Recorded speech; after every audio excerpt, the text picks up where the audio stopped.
Amém? Amém. Que gostoso, né, irmãos? Estavam com saudade já?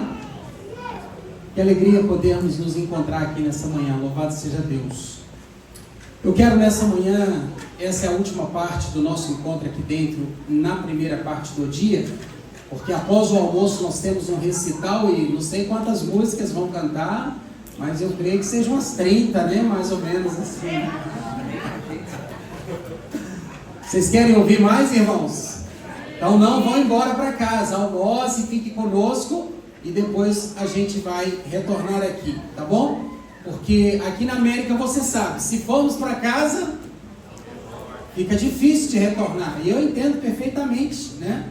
Então nós queremos aproveitar um pouquinho do nosso sábado para a gente poder ter esse momento aqui, almoçarmos juntos e depois ouvirmos um pouco de música. Então aí estaremos prontos para ir para casa e teremos aproveitado bastante o dia na presença de Deus. Quero desafiar você a ficar, tá bom?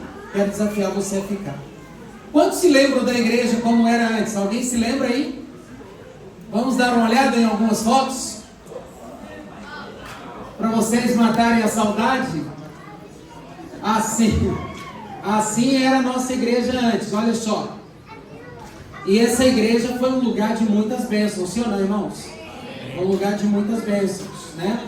Não é porque agora a gente tem algo mais moderno que devemos desprezar o antigo. A Bíblia diz assim, não lance fora os marcos antigos. Eles têm importâncias, né? Agora, o passado é lembrança e referência. A gente tem que projetar o futuro, lembrar do passado com gratidão, mas avançar. Assim era a nossa pia batismal. Agora, vocês estão vendo como ficou, pode passar. Ali a nossa sonoplastia, hoje está um pouco diferente, vocês verão também daqui a pouco. A gente deu uma melhorada considerável. Pode passar, Isaías. Ali o cara da elétrica ali destruiu geral, né? Aí já algumas imagens já aparecendo aí do trabalho sendo feito. Marcelão aí com as mãos de anjo, né? Ajeitando aí, colocando em ordem o lugar do novo nascimento. Aí os irmãos trabalhando no carpete. Cadê o Harrison? Não veio hoje? Queria agradecer ele aqui, ele trabalhou bastante também. Aí o pessoal colocando o carpete, aí já ganhando formato ali a nossa sonoplastia. Depois a nave já toda coberta.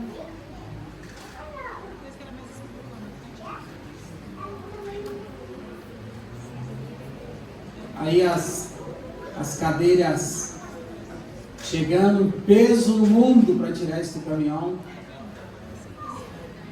E aí caminhando aí para o finalmente. E aí pronto para receber vocês hoje aqui. E aí está a Igreja de Deus. Amém? Amém. Igreja de Deus no passado, Igreja de Deus no presente e Igreja de Deus no futuro. E eu quero agora agradecer uma pessoa que me ajudou muito. Mariana, por favor, você pode ficar de pé, Mariana, por favor? Quero uma salva de palmas para Mariana. Vou falar por quê. Obrigado, Mariana. Eu quero agradecer você pessoalmente, aceitou o nosso convite de estar aqui hoje. Ela foi responsável por planejar aqui pra gente, dar o detalhe das cores. Ela foi a arquiteta responsável pelo projeto. Muito obrigado. Deus continue a abençoar você. Tá bom? Muito obrigado. Irmãos, você sabe para que serve uma igreja? Você saberia me dizer para que serve uma igreja? Uma igreja serve para muitas coisas. Me dê aí algo para o que serve uma igreja. Me dê uma descrição.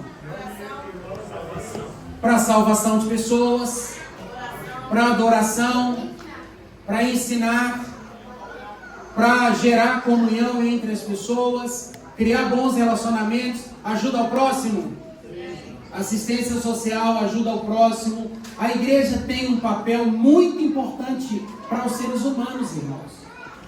A Bíblia diz que quando Deus retirou o seu povo do Egito, que ele os trouxeram sobre a liderança de Moisés e Arão, eles estavam no deserto, desorientados. Vocês sabem, eles haviam passado décadas, séculos no Egito, haviam desaprendido como ser povo de Deus, E para Deus então agora unir o seu povo, gerar comunhão, gerar adoração, gerar relacionamento, gerar assistência social e ensinar o que Ele mandou fazer. Me faça um santuário, um templo, para que eu possa habitar no meio do meu povo. Para que serve essa igreja, irmãos? Para Deus habitar entre nós, amém? Amém. Então essa é a casa de quem? Deus. Mas é a sua casa também, você precisa ter essa consciência. Aqui é a morada de Deus, e Deus te convida sempre para estar na casa dele. E você sabe que quando nós somos convidados por um amigo para irmos à casa dele, é porque ele está dizendo o que para nós? Aqui também é sua casa. Então o templo é de Deus, a morada é de Deus. Mas por que é nossa? Porque Deus nos traz aqui, nos convida para estar aqui. Então esse lugar aqui, irmãos, ele é muito importante. Nós não sabemos os planos de Deus, porque essa igreja foi exatamente estabelecida aqui. Igrejas podem começar em vários lugares, em um bairro diferente, uma rua diferente, uma casa diferente, em uma estrutura diferente, mas nós jamais saberemos o propósito de Deus em estabelecer definitivamente uma igreja em algum lugar. Nós estamos aqui em uma avenida muito importante, talvez uma das mais importantes aqui no Norte. E nós não sabemos por que essa igreja está aqui, mas Deus sabe. E um dia nós poderemos perguntar para Deus isso, e Ele nos dirá. Ele nos dirá assim: essa igreja foi estabelecida ali porque somente algumas pessoas seriam alcançadas se a igreja estivesse exatamente ali. Deus tem seus planos, Deus tem seus objetivos. E Deus tinha um objetivo quando pediu para Moisés construir o santuário. Mas esse lugar também é um lugar de esperança, irmãos. Não é um lugar de nós falarmos somente das agrúrias, das tristezas que acontecem no mundo, mas é um lugar também para nós falarmos de esperança. E eu fiquei durante essa semana conversando com Deus, perguntando: Senhor Deus, qual é o tema de uma mensagem que o Senhor gostaria que eu compartilhasse com os meus irmãos nessa reinauguração, nesse retorno de quase 2 meses longe do templo. E confesso para você que passou vários assuntos na minha mente, mas um deles saltava aos meus ouvidos, e Deus pediu que eu falasse sobre a promessa dele, sobre a promessa dele para mim, sobre a promessa dele para você. Eu pensei em falar sobre louvor, eu pensei em falar sobre adoração, eu pensei em falar sobre gratidão, eu pensei em falar sobre comunhão entre os irmãos, eu pensei em falar sobre envolvimento das pessoas na obra de Deus, eu pensei sobre tudo que você imaginar, mas o que saltou aos meus olhos foi: fala da minha promessa. E talvez nessa manhã eu vá falar para alguém aqui que esteja precisando dessa promessa. Talvez nessa manhã eu vá falar para alguém aqui que esteja desanimado com essa vida. E não é muito difícil de encontrar na América alguém desanimado com a vida. Fato é que tanto na América quanto em vários outros lugares do mundo há pessoas se suicidando, jovens se suicidando, porque alguns têm achado a vida muito pesada para se viver. Principalmente depois que as vidas se tornaram expostas a uma competitividade muito grande, há um desejo muito grande entre homens e mulheres, jovens e crianças de serem vistos, e no desejo de serem vistos têm se sentido inferiores em busca do perfeito, e isso tem gerado ansiedade, tristeza, e muitos têm desanimado no meio do caminho. E isso tem afetado a igreja de Deus, isso tem chegado às nossas casas, e com isso muitos cristãos têm perdido a esperança no reino celestial, têm perdido a esperança na segunda vinda de Cristo, segunda vinda que não está tão distante como nós imaginamos, talvez esteja mais próximo do que nós imaginamos que esteja. Jesus está por voltar, irmãos. Eu não sei nem o dia e nem a hora, mas os sinais nos mostram que Ele está vindo. Amém. Eu não sei se estarei vivo até lá, mas se estiver morto, haverá ressurreição para mim. Mas se estiver vivo, haverá transformação do meu corpo para entrar no reino celestial. Mas nós não podemos desistir, nós não podemos recuar para trás só para pegar impulso, só para pular mais longe, mas paralisar nunca. E nessa manhã eu quero falar um pouquinho sobre a esperança da volta de Jesus. Eu convido você a pegar a sua Bíblia Abra sua Bíblia em Apocalipse capítulo 1. Versículo 7 é o texto que eu quero introduzir essa minha consideração para você voltar para casa hoje na certeza de que você pode também. Há pessoas que acreditam que o céu é somente para alguns. O céu é para todos. A promessa de Cristo é para todos nós. A promessa de Cristo, ela envolve todos nós. E o Senhor Jesus prometeu que Ele virá pela segunda vez. E Apocalipse capítulo 1, versículo 7 diz assim: olha o que Jesus diz para nós nessa manhã. Eis que venho com as nuvens, e todo olho o verá. Jesus disse que Ele virá com as nuvens porque Ele subiu com as nuvens. No livro de Atos capítulo 1, a Bíblia descreve um momento especial de Jesus com seus discípulos, quando Ele declara a promessa do batismo do Espírito Santo. Mas quando você vai ao livro de Lucas, você também encontra o episódio da ascensão de Cristo. Então, antes de Jesus subir para o céu, a Bíblia diz que Ele vai e dá uma promessa sobre o Espírito Santo para a igreja. Quando Ele faz essa promessa, contida em Atos capítulo 1, no livro de Lucas, no último capítulo, fala do momento em que Ele sobe. E a Bíblia diz que Ele é levado por anjos sobre as nuvens. Apocalipse 1, versículo 7, diz o seguinte: eis que Ele virá também com as nuvens. Do mesmo jeito que Ele subiu. Jesus não virá como um mendigo, Jesus não virá andando pelas ruas pecaminosas desse planeta, Jesus não virá de outra maneira que não seja sobre as nuvens. Qualquer coisa diferente disso é fake news de Satanás. A Bíblia diz que Ele virá com as nuvens e todos nós poderemos vê-lo. Você gostaria de ver Jesus naquele glorioso dia? Sim. Você está preparado para ver Jesus? Você está se preparando para ver Jesus naquele glorioso dia? Sim. Amém. Todo olho verá. Você já se sentiu assim, extasiado, boquiaberto, quando seus olhos viram algo que você talvez achou deslumbrante? Quando você entrou aqui hoje, você sentiu isso? Uau! Porque você saiu daqui vendo uma coisa e voltou vendo outra. Os nossos olhos têm a capacidade de admirar o belo. Muito obrigado.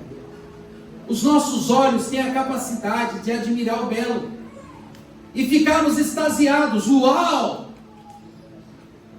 Mas os nossos olhos também têm a capacidade de admirar o triste e dizermos assim: tenha misericórdia de mim. Você está preparando para ver Jesus com quais olhos? Com os olhos do medo? Com os olhos da tristeza? Com os olhos do lamento? Com os olhos de eu poderia ter sido? Ou com os olhos eu poderia ter sido melhor, eu poderia ter feito melhor? Ou você olhará e dirá assim: valeu a pena. Valeu a pena esperar. Valeu a pena esperar. A Bíblia diz que todo olho o verá, até mesmo os que o traspassaram. Eu não vou entrar nesse pormenor aqui, mas só um detalhe: a Bíblia diz que nesse momento aqui haverá uma ressurreição especial.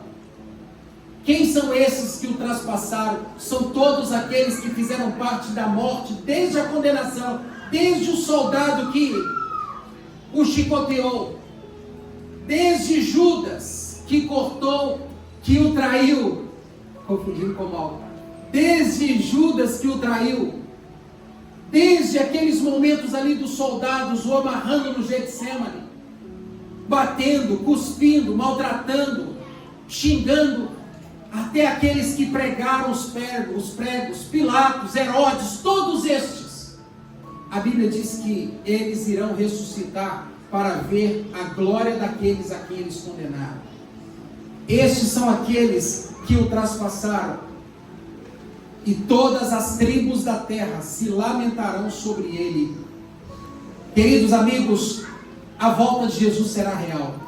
Esteja eu pronto, esteja eu despreparado, esteja você amando, esteja você odiando, esteja você estudando ou não, trabalhando ou não, tendo se convertido ou não, tendo aceito Jesus como seu Salvador ou não, não importa qual vai ser a condição do mundo,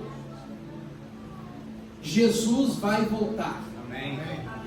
E nesse dia ele quer encontrar aqueles a quem ele, por quem ele morreu.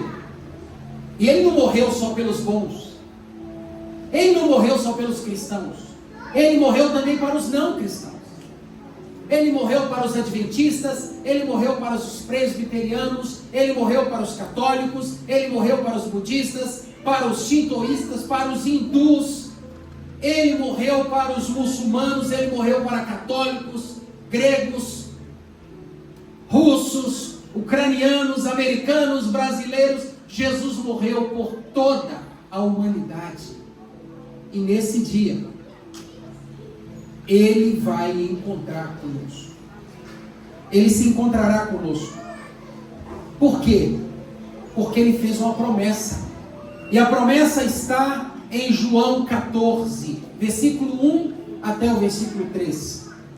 Ele voltará porque Jesus não mente, irmãos. Se Jesus diz que te ama, ele te ama. E você precisa acreditar nisso. Se Jesus diz que ele é a sua paz, nos momentos de guerra, você precisa lembrar dele. Se Jesus disse que ele é o seu consolo, olha para cá, quando você estiver triste e chorando, lembre de Jesus, conversa com ele. Jesus não mente, irmãos. Nós mentimos. Nós mentimos.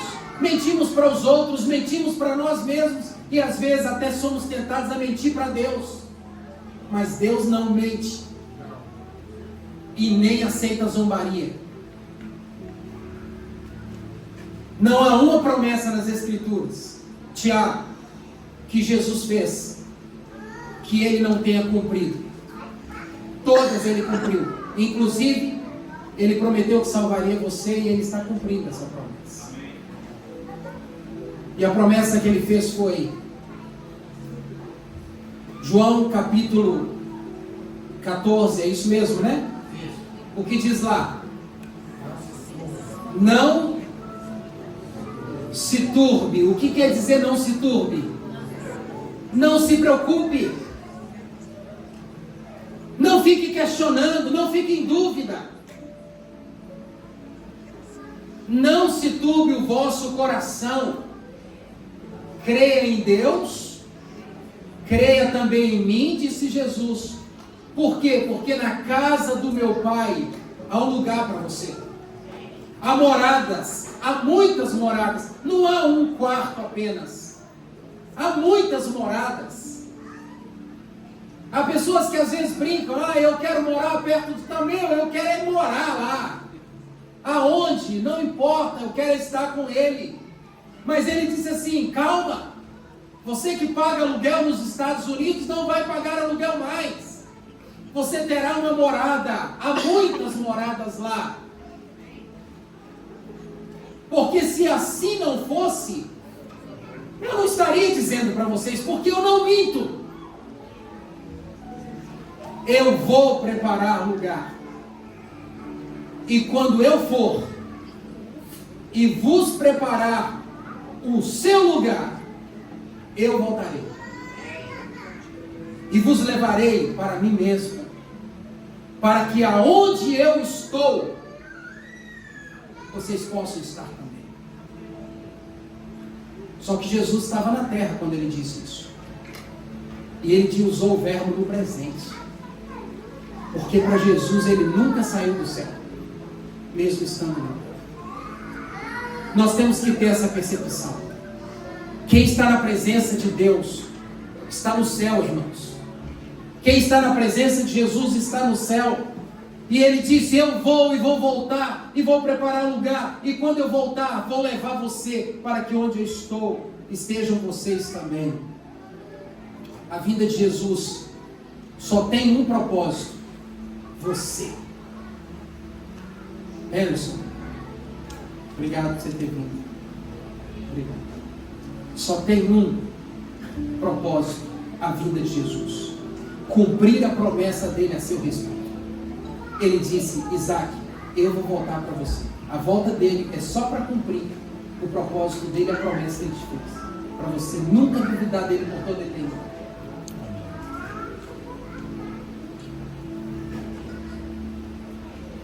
A volta de Jesus será visível. No livro de Mateus, capítulo 24, versículo 30, Jesus escreve: então aparecerá no céu o sinal do Filho do Homem, e todas as tribos da terra se lamentarão, e verão o Filho do Homem vindo sobre as nuvens do céu. Como um menino? Não. Como um servo sofredor? Como alguém a quem os soldados poderão bater em sua face? Nunca mais. A Bíblia diz que ele virá com poder e grande glória. A vinda de Jesus, irmãos, será tão poderosa que Apocalipse capítulo 6 diz que os montes vão tremer e vão sair do lugar. E os ímpios, aqueles que os olhos não tiverem preparados para ver a glória dele, vão dizer assim: caiam sobre nós e escondei-nos da face do Todo-Poderoso. O profeta Ezequiel chama esse dia de o terrível dia do Senhor. Sabe por que terrível? Porque será algo que nunca você viu em toda a sua existência. Será algo inimaginável, irmãos. Será terrível. Sabe por que será terrível? Porque você verá o que é poder. A gente acha que $100, $1.000, $10.000, $100.000 no bolso é poder? Não é poder. Tira o dinheiro e acabou o poder. Colocaram Jesus na cruz, o tiraram da terra, o penduraram, e o seu poder aumentou. Porque o poder não está no que temos, está em quem nós acreditamos. A Bíblia diz que ele virá com poder e muita glória. Sabe por que ele virá com poder e muita glória? Porque você não tem ideia das algemas que muitas vezes te prendem. Você não tem ideia das algemas que Satanás muitas vezes coloca sobre você para que você não levante da cama naquele dia. Talvez eu esteja falando para alguém aqui que foi muito difícil vir aqui hoje. Eu não conversei com ninguém hoje, irmãos, sobre nada. Eu estou muito cansado aqui. E eu estava ali concentrado, reunindo as últimas forças para estar aqui em pé. Não conversei com ninguém. Mas é possível que você veio aqui hoje pela misericórdia de Deus. Pela força de Deus. Talvez essa semana você levantou pela misericórdia de Deus. Talvez eu esteja falando para alguém aqui que está enfrentando muitas lutas dentro da própria família, no casamento, na educação dos filhos. Você sabe, o trabalho está bem rarefeito ultimamente.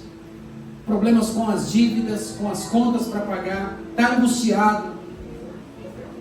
Mas Jesus tem poder, irmãos. A Bíblia diz que Ele é poderoso.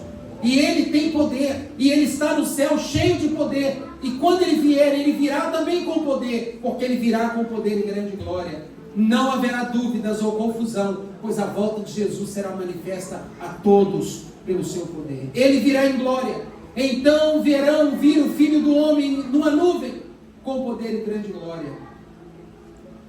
Jesus deseja nessa manhã que nenhum de nós fique fora desse evento. Só há uma coisa que pode tirar-nos de fora desse evento. Você sabe qual é? Você sabe qual é? A única coisa que pode nos tirar fora desse evento maravilhoso é esse pecado que você guarda aí no seu coração. É a única coisa. Viu que eu fiz assim? Porque é 1 para você e 3 para mim. A única coisa que pode nos tirar do céu são os pecados que estão dentro do nosso coração. Cada um aqui é um pecador diferente do outro. Nenhum aqui é pecador igual. Pecamos por similaridade, mas nunca com a mesma intensidade, saiba disso. Mas todos nós aqui, do mesmo jeito que somos candidatos ao céu, o pecado que há dentro de nós é a única coisa que pode nos tirar dele. A pergunta que eu lhe faço é: qual é o seu pecado? O que é pecado? A Bíblia responde: pecado é a transgressão das leis de Deus. Você precisa conhecer quais são as leis de Deus, porque o objetivo da lei é impedir que eu avance o meu limite. As leis de Deus são protetivas. Quando eu ultrapasso a lei de Deus, eu estou me prejudicando, estou me ferindo, estou me magoando, estou me maltratando ou maltratando alguém. Como, por exemplo, não dirá falso testemunho contra o teu próximo. A quem eu estou ferindo? Ao meu próximo. Quando eu mato alguém, ou quando alguém mata o outro, está ferindo o seu próximo, automaticamente fere a si mesmo. As leis de Deus são para nos proteger, e Deus diz que o pecado é a transgressão da lei. Então você precisa conhecer quais são as leis de Deus. Agora, existe só 10 mandamentos? Essa é a maior mentira que te contaram. Há cristãos que estão vivendo para guardar 10 mandamentos, mas não são só 10, eu vou te entristecer. Há muitas outras leis de Deus que Ele pede que a gente obedeça. Como, por exemplo, ama o teu próximo como a ti mesmo. Aquele que diz que está na luz, mas odeia seu irmão, é o quê? Está onde? Está nas trevas. Então você tem que amar seu irmão.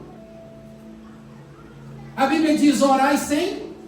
É uma lei. Você precisa ser um homem de oração. Há muitas outras leis. Maridos, amai vossas o quê? Uma ordem de Deus.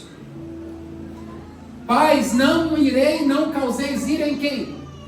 Nos vossos filhos. Há muitas leis. E quando nós desobedecemos essas leis, nós pecamos. Como, por exemplo, o cuidado com o corpo, o cuidado com a mente, o cuidado com as finanças, o cuidado com o casamento, o cuidado com os filhos, o cuidado com a obra de Deus, a pregação do Evangelho. São leis que Deus nos deu, que não estão nos 10 mandamentos, mas elas também precisam ser obedecidas. E quando é que nós pecamos? Quando nós transgredimos essas leis. Então você precisa conhecer todas as leis de Deus, para você poder ver uma vida mais segura. Agora, elas nos salvam, mas a transgressão delas me faz pecar. E o pecado é o que me tira do reino celestial. Guardar as leis não me salva, fique claro isso para você. Mas quando eu as transgrido, eu me afasto. Eu quero então dizer a você o seguinte: viva uma vida de amor a Jesus. Viva uma vida de obediência a Jesus. A palavra de Deus nos diz que Ele virá de uma forma imparcial. E quando Ele vier, Ele vai salvar a mim e a você. Quem? Todos aqueles que foram achados inscritos no livro da vida do Cordeiro. Quem são aqueles que serão achados no livro do Cordeiro? São todos aqueles que pegaram os seus pecados, se assentaram em sua cama, assentaram no seu sofá, dentro do seu carro, fizeram uma análise da sua vida e confessaram sua vida a Deus. E confessaram sua vida a Deus.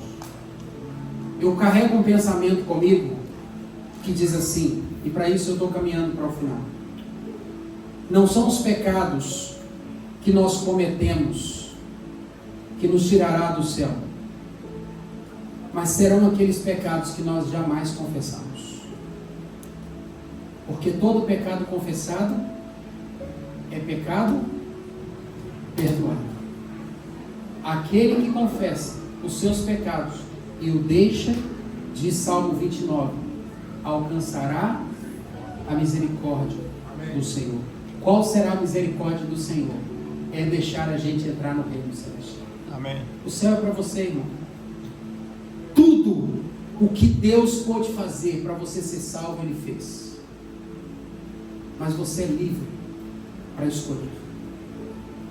Então, nessa manhã, eu quero fazer aqui um apelo muito especial para começarmos as atividades no nosso tempo. Eu quero fazer um apelo para você se entregar a Jesus como seu Salvador.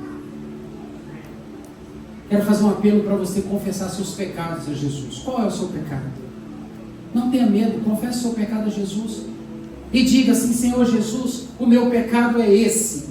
Esse é o meu pecado. Por isso que até hoje eu não me converti. Por isso que até hoje eu não me entreguei. Por isso que até hoje eu não me batizei. Porque esse é o meu pecado. E eu sei que é pecado, mas eu amo esse pecado. Eu não consigo viver sem ele. Se eu sair dele, Senhor Deus, é como se eu estivesse perdendo tudo que tenho. Porque existem pecados, irmãos, que eles nos amarram. Eles nos amarram no trabalho, eles nos amarram com o amigo do bairro, eles nos amarram com as mulheres, nos amarram com os homens, nos amarram com esportes, nos amarram com hobbies. Há pecados que nos amarram de todo jeito, ao ponto de levar a gente a acreditar que não há vida fora dele. E nessa hora você tem que confessar para Deus.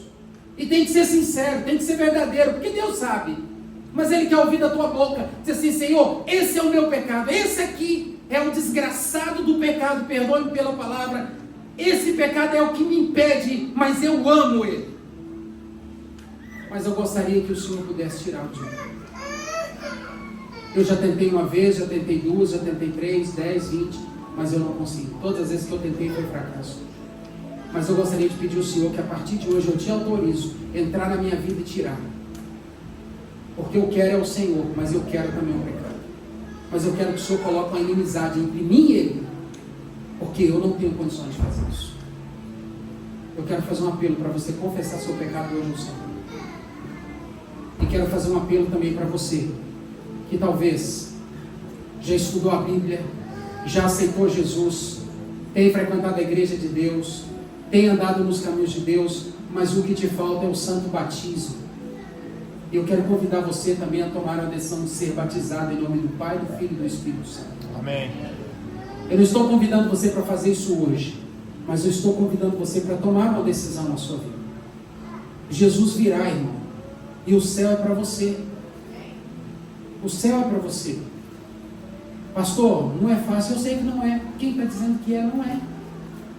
Mas dê o primeiro passo hoje. Dê o primeiro passo.